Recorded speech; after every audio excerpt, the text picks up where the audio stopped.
Hello and welcome to today's broadcast. We're covering two topics today, John Eastman and the judge who found that the emails that John Eastman was attempting to hide under the cloak of attorney-client privilege are actually not covered because of the fraud crime exception. That is to say that if you talk about crimes or if you act in furtherance of a criminal conspiracy with your lawyer, you don't get to hide those emails from a congressional subpoena. And my second point is that it's not widely discussed, it's not widely admitted to, but Republican policies worsen and cause recessions. And 10 out of the last 11 recessions in the United States started under Republican presidents. It's a really important piece of information for American voters who are heading out to the midterms in less than 20 days, often under the delusion that Republicans improve economic outcomes for American citizens and American residents. They absolutely don't. And the media, which is often very corporate captured, has a tendency to promote narratives that would encourage people to vote Republican, because then corporate media owners would get significant tax cuts. But big picture, a recession is more likely to occur, more people are more likely to lose their jobs and be mollified by the feeling of gaining power over minority groups and women, as if that should make it up to you that your business is more likely to contract, that as a worker you're more likely to get fired and struggle to gain a new job, and that conditions for workers will worsen.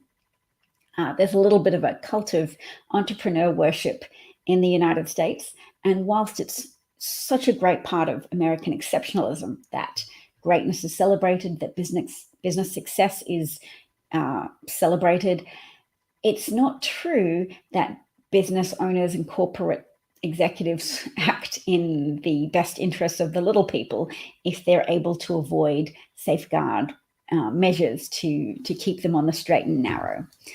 Some people pursue profit to a predatory degree because they don't have any interest in protecting people.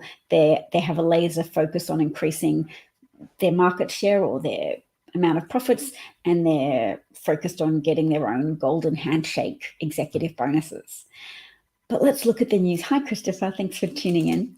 Let's look at the news with regards to the John Eastman development that's happened today.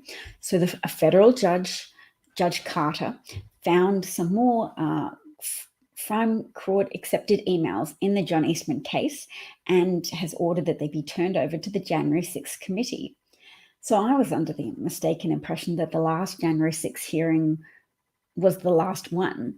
But if these developments continue to happen, I imagine that Liz Cheney, Adam Kinzinger, Eleanor Lurie, the other people involved in the committee will have, or Bernard Thompson will have much more to tell the American public. The only thing is I need voters. I need voters to understand that the threats to democracy aren't just a problem for minority groups. The threats to American democracy threaten our political fabric, threaten our ability to organize, to have a voice, to have elected representatives who are prepared to advocate for us and not just for lobbyists, powerful lobbyists, for example, gun manufacturers, for example, pharmaceutical executives, who are not all intrinsically possessed of bad motivations, but who require government oversight to counteract against the worst tendencies of some of the worst executives. People need to be protected from exploitation and from just outright harm, from the kind of people who will pollute your air, poison your children, expose you to danger, make schools unsafe in order to, in furtherance of their own capacity to acquire wealth to extraordinary levels or just a moderate amount of wealth. There are people who will throw your interests and your collective interests under the bus. You may lose family members to gun violence. Your children may lose elements of their psychological health to exposure to lockdown drills and the knowledge that other children were not able to be protected by their parents or their schools from the dangers of young men armed with high-powered weaponry who are relatively free in the United States to pick up their family's unsecured weapon or purchase weapons for themselves in certain states if they're over 18. So that's the other side of my board today, which is people need to vote in these midterms because safe schooling environments are made more dangerous by Republican pandering to the NRA policies. So please vote for a safer America. I also have children at an American public school. Any American school, the emotional safety of children is compromised. The physical safety of children is compromised by over-proliferation of high-powered weapons. And proliferation of weapons is a sign of either people feeling less safe or people watching too much fear-mongering news in which the threat of crime or the threat of racial discord is manufactured, is fabricated, is amplified, driving people to irrational levels of anxiety about people of color, about Black people, about Latino people, about migrants from across the southern border. And when those concerns are elevated into irrational threat perceptions, then those people are more likely to vote as if their lives depended on Republicans making it possible for every home to have an AR-15, for every man or woman or child to be able to obtain, without a background safety check, a semi-automatic weapon. And a lot of people do know better than that. A lot of people, it's actually a majority opinion in the United States, that background checks should be strengthened. There should be a stronger federal system of accountability for those who wish to purchase a weapon, that there should be robustly enforced red flag laws, that there should be a well-maintained digital national database of people who have criminal convictions for violent crimes, convictions for domestic assault, who should not be allowed to freely purchase weapons of mass death, weapons that allow people to quickly kill a high number of people at a public venue, even if there is somebody, a good guy present with a gun.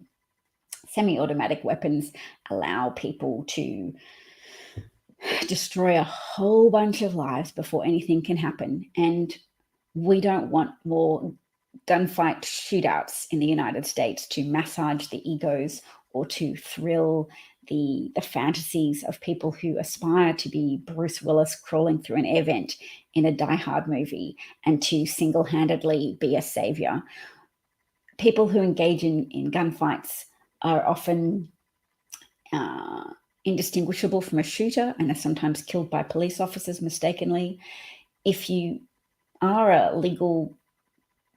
person who has obtained a legal permit to carry a gun and you're able to contain a shooter, you're in the minority. It's a rare situation.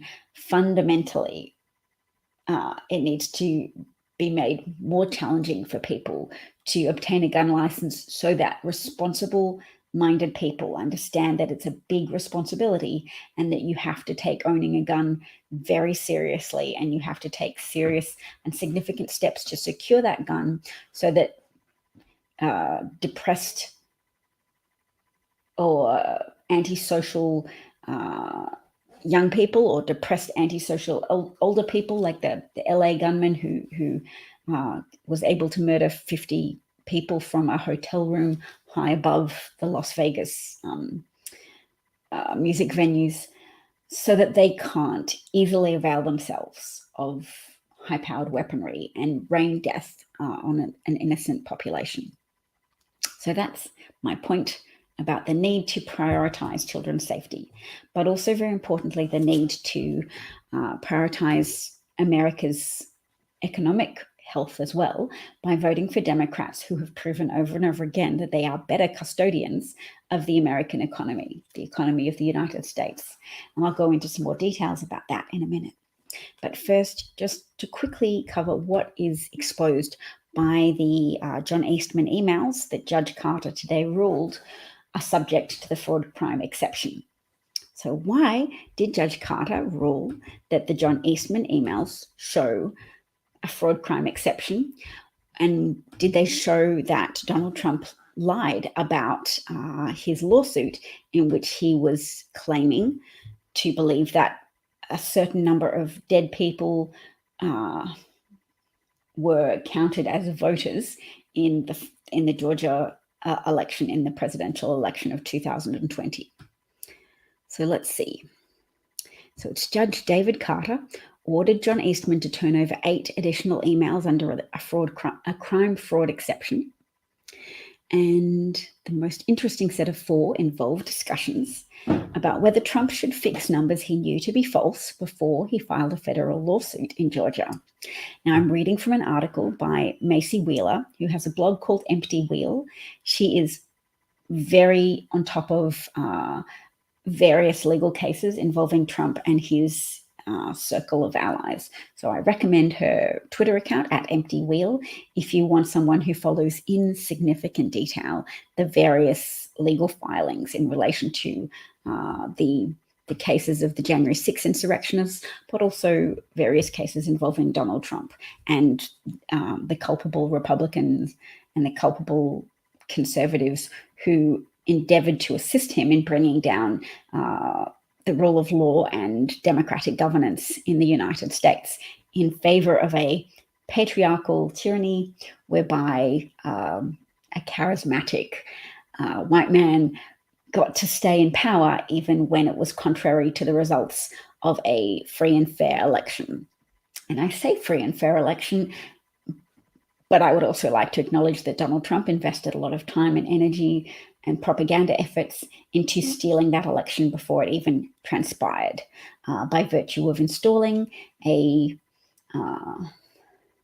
unethical postmaster general in the form of Louis DeJoy, who sabotaged multiple mail-in voting machines, dismantling them, decommissioning them, in order to slow the pace of mail-in votes, while simultaneously advancing court filings that argued that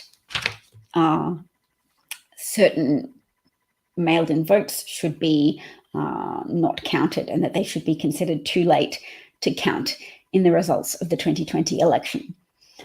So Donald Trump was trying to make a lot of voters who voted by mail and who were voting by mail because they had some concerns about the COVID pandemic, and so were more likely to be Biden supporters because Trump supporters believed Trump that the COVID pandemic was overhyped, was a non-issue. He was endeavoring to disenfranchise all of the likely Biden voters who were choosing to avail themselves of the opportunity to vote safely by mail in the privacy of their own home and not expose themselves to transmitted viral particles in a public setting whilst waiting to vote in person.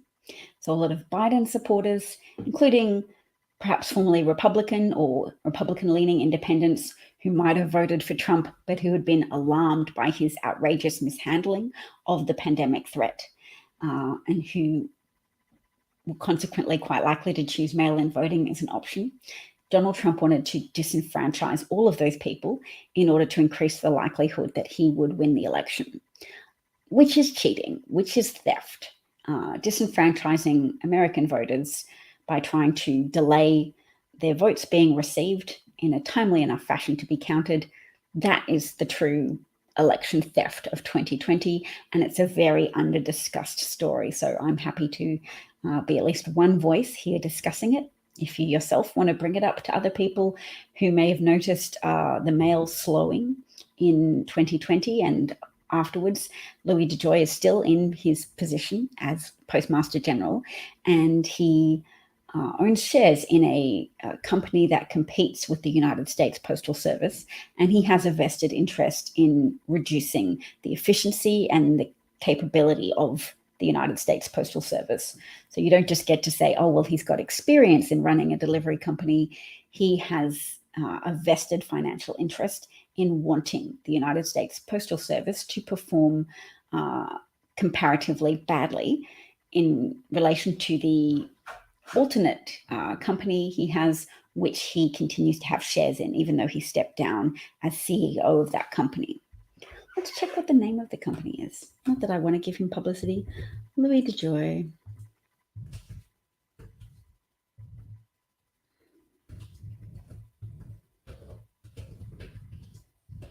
Conflict of interest, owns a delivery company. Let's see what results I get from this search. He continues to hold a multi-million-dollar stake in his former company, XPO Logistics, a United States Postal Service contractor, likely creating a conflict of interest, experts say. This is published on August the 12th, 2020, and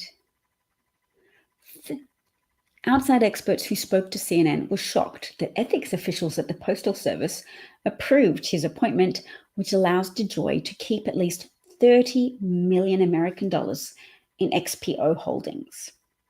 So DeJoy said he fully complied with the regulations.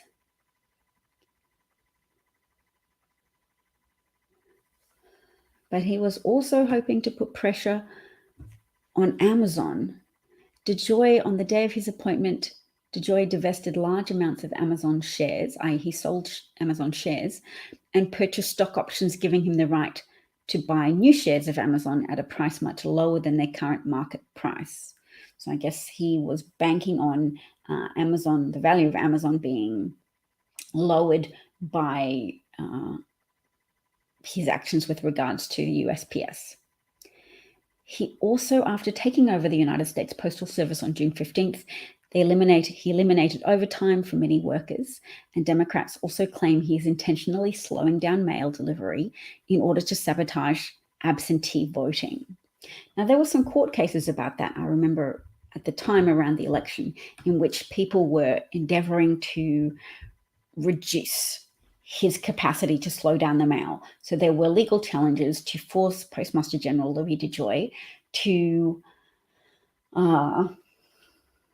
expedite, to make a priority election-related mail, to distribute absentee ballots with all due speed, and to expedite the return of those ballots to vote processing centers, so that the election results would not suffer a loss of votes, and a loss that would be specifically skewed to COVID precaution-taking voters who skewed Biden and distrusted Trump for his mishandling of the COVID threats.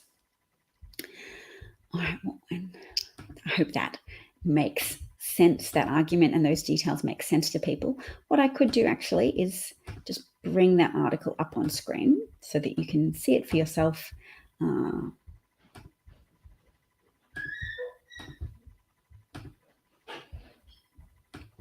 Right. You can see the kind of ads that are targeted to me. They are fashion for women. So, financial disclosures reveal Postmaster General's business entanglements and likely conflicts of interest. So that's what I was just reading to you all then. And that's Louis DeJoy's face. $30 million in XPO holdings, a United States Postal Service contractor that gets potentially a boost if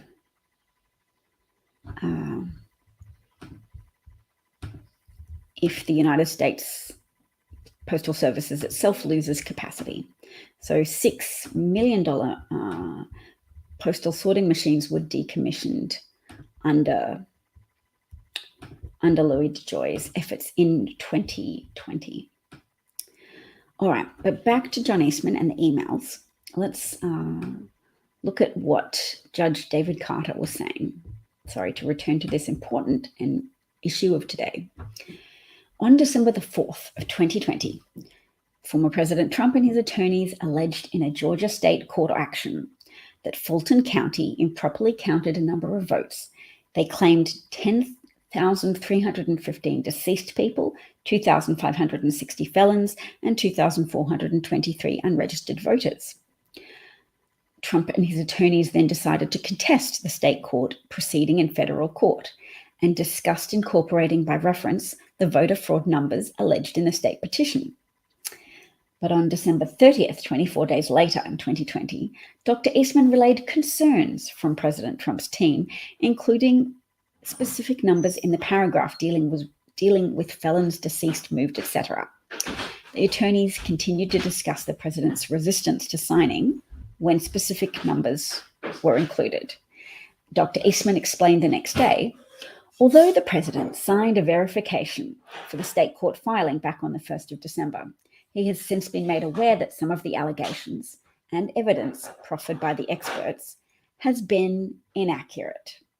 For him to sign a new verification with that knowledge and incorporation by reference would not be accurate. So he's saying the president has heard that the numbers they had were not accurate.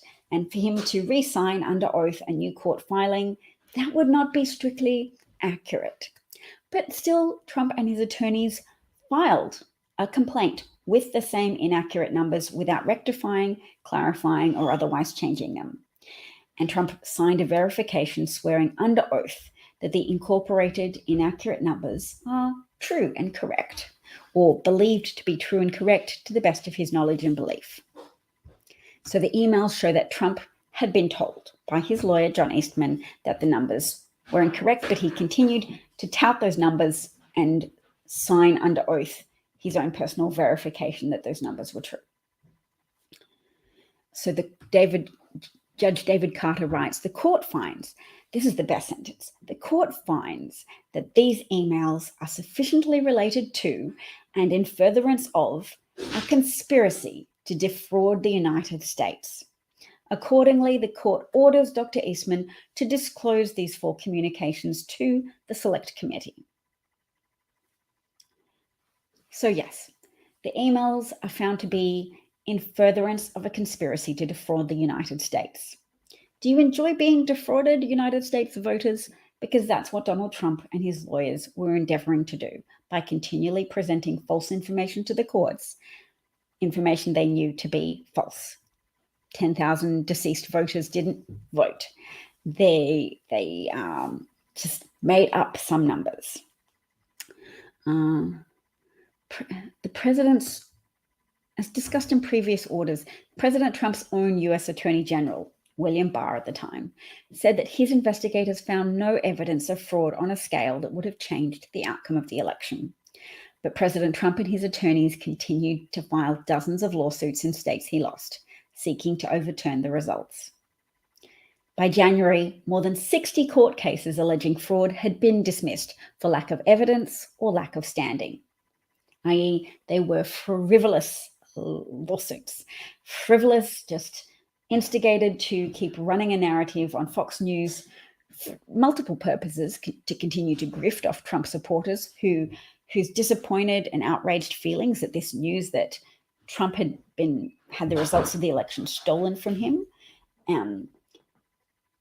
Trump exploiting the grievance and entitlement tendencies of the much lied to Fox News audience, who then were more inclined to throw money at Donald Trump and were more inclined to throw money at his Stop the Steal campaign.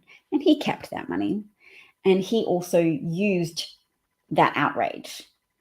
When people put their money where their mouth is, it continues to build loyalty to that narrative in their own mind because they have invested in it literally as well as emotionally. So Trump was building outrage and building and amplifying grievance that already existed in the hearts of those who watch Fox News and buy its premise that the real discrimination in America is against white people, that the real racism is against white people, that the real people in America badly done by, ignored, slighted, asked to try and refrain from using the N-word, asked to try and be respectful to people of diverse races and backgrounds, asked to accept the fact that migrants contribute significantly to the American economy, to the growth of businesses in America, to the initiation of businesses in America. All of those things asked of poor white people that's so hard for bigoted people to accept. People raised or marinated in the ideas that there are authentic, deserving Americans and there are people on a lower tier who are lesser qualified to share in the benefits of being born into a wealthy country, who don't deserve to benefit from the potential ladders of social climbing opportunities, who don't deserve to benefit from good schools. So you should underfund schools and underfund teachers. You should destroy public education and institute a system of school vouchers that will allow exclusively white Christian academies to flourish. And there will be in every American state that adopts school voucher type programs. There is a rush to basically resegregate American schools and to have schools where there are criteria for admission that are not bound by federal law, because they are private schools and they can admit who they want. And if they want to only admit white children, well, that is their prerogative. And that prerogative is enabled at the expense of taxpayers who are now contributing federal funds through their federal taxes to white-only schools. And once again, Black American voters are returned to a state of being absolutely shafted by public education policies in the United States, so that they still have to pay taxes on a scale commensurate with white taxpayers, but they will not be as equally on the receiving end of the benefits of living in a wealthy country. There are some people who will do anything to assert their model of how the world should work. There should be tiers, like levels of benefit recipients that some people just don't deserve to freely and fully participate in American society and the benefits of American society. They don't want to eliminate benefits. They just want to restrict who receives those benefits. They want to make it less likely that public schools will get those benefits, because public schools are bound by law, bound by the Board v. Education decision of 1953 to admit Black students on an equal basis to white students. Well, that's all from me. Oh, Molly's here. Hammerstrand says, thank you for your work. Awesome. Thank you, Hammerstrand. Very nice to see you. Molly, so lovely to see you as well. Thank you for being here.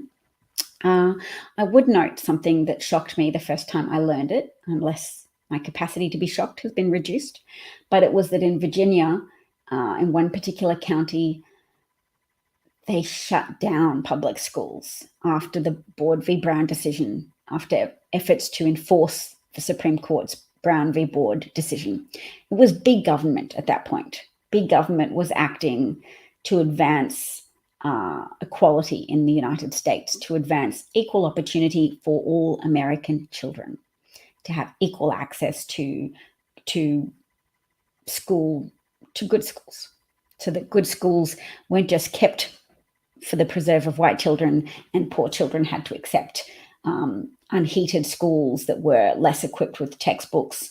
There were no buses to transport the children to school. They were just underprovided with the kind of services that facilitate a quality education. Brown v. Board of Education stipulated that that was no longer fair, that Black taxpayers should also benefit from their children receiving a quality education, the same quality as the education received by white children attending better furnished schools. So ever since that time, there have been conservative politicians and conservative voters working in tandem to try and resurrect the evils of segregation. And they've got their way in many respects. It is up to us to prevent further descent into segregation and further descent into tiered levels of America. And that's not socialist, it's not communist. I'm not requiring everybody to receive the same things entirely all through their life. But the point of public education is to have citizens who get to start their education with a a level playing field with a reasonable degree of parity in the educational services offered to American children, so that there's some degree of uniform quality. A lot of countries do it. A lot of countries benefit from knowing that regardless of your initial station in life, your children will all be receiving the best that the country can offer in an educational sense. So that people don't fall into despair. People know that regardless of what type of lives and experience they've had themselves, their children will all be attending school and having quality experiences with good teachers, with quality textbooks, with quality resources, and that will allow a real type of meritocracy to occur, in that people with solid abilities can continue to develop those abilities and then turn around and be productive members of society in multiple ways, whether they be business owners, tradespeople, care providers, homemakers with small businesses, homemakers who just make homes and do it wonderfully well, that regardless, everybody will have a strong grounding in American civics, in science and maths and reading, and the ability to engage with the world in a well-informed way. I think I better go. But thank you so much for listening to the broadcast today and for taking the time to follow what I have. I'd like to encourage people to make their own. You can use a piece of paper. I'm using a whiteboard I got 3 whiteboards for my kids, so I could really find this one, but it was like $10 for a pack of 3. Look at this thing. I could take a photo. I wouldn't even have to show my face. I'm happy to show my face, but if you weren't, you could take a photo of yourself, like in just some peripheral indicators of who you are, because people listen to their peers. So if you're a woman and people see you're a woman, they might listen to you. People see your racial background, they might listen to someone if they're of the same race as them. Make your own mark on this midterm election. Write a message from your heart. Might be better than my message, and post just a picture of yourself holding your message in a background that says something about your values. If it's outside, you respect the environment, you want to safeguard the world and a stable climate for your descendants, or because you care about children more broadly, you care about even your own future, and you don't want there to be exponential compounding problems with natural disasters that are more frequent, that are more severe, that are more rapacious of human structures for habitation, for business, for recreation, because floods and drought are ruining more of the world we have built for ourselves and are fraying the edges of civilization and the pace of that. Those attacks, which is just the circumstances we have created through continuing to put massive amounts of carbon in the atmosphere, which is acting as a kind of blanket that traps heat, which creates more moisture in the air because warmer air holds more moisture, that creates a warmer ocean that then has escalating patterns of interaction, the warmer air and the warmer ocean and the moister air, to create more floods and more extreme storms, and storms that evict more people from their homes, that cause more flood damage, that cause more insurance companies to go out of business, that make some of the civilizational protections that we rely on to keep us cohesive and safe. Because if something happens to some people, it can be covered, whether or not by insurance or by government aid. We don't want to have so many natural disasters that our collective funds can't cover it, that we just have to increasingly give up on more and more people being able to even live in our home, because extreme numbers of people are becoming homeless from fires, from floods, from storms, from hurricanes, from droughts that have driven small scale farmers away. There was a 28 billion rescue package, I think, announced today for farmers who are still, I said I was going to go, didn't I? Yes, Christopher says, great broadcast. I'll talk about the benefits to farmers next time, the fact that why they might need benefits from Trump's trade practices before his confecting of a trade war, an unnecessary trade war with various American trading partners, including China and Mexico and Canada, but also the ongoing conflict initiated by Trump's ally, Vladimir Putin, that has caused commodity prices to rise and then fall, and has just caused a high degree of chaos in a global economic sense and a global trade sense, so that various countries are more perilously close to starvation for their populations. Christopher says you don't have to go, but it's not because of you guys, it's because I have to go. So thank you so much for being here today. Bye, Molly. Bye, Hammerstrand. Bye, Christopher. Take care, everyone. Take care of yourselves, each other. Don't forget to have those difficult conversations where you keep your bucket full so that you have the energy to occasionally venture suggesting something to someone that they might not agree with, to plant a seed of doubt in the mind of someone who's used to just thinking Republicans are better at economic management. I'm going to share a really important Wikipedia article that you can share with others. It's a page called US Economic Performance under Democratic and Republican Presidents. It's probably the most valuable thing I've ever shared, in that if we do something to challenge this mythology of better fiscal prudence on the part of Republicans, so many people would be able to then vote in a way that helped America rather than harmed America. So historically, the United States economy has performed better on average under the administration of Democratic presidents than Republican presidents since World War II. This is important. Share it if you can. Have a read of it for yourself. The more you master the material, the more you'll be able to casually introduce its comments at a conversational level. So thanks once again. Take care, everybody. Bye for now.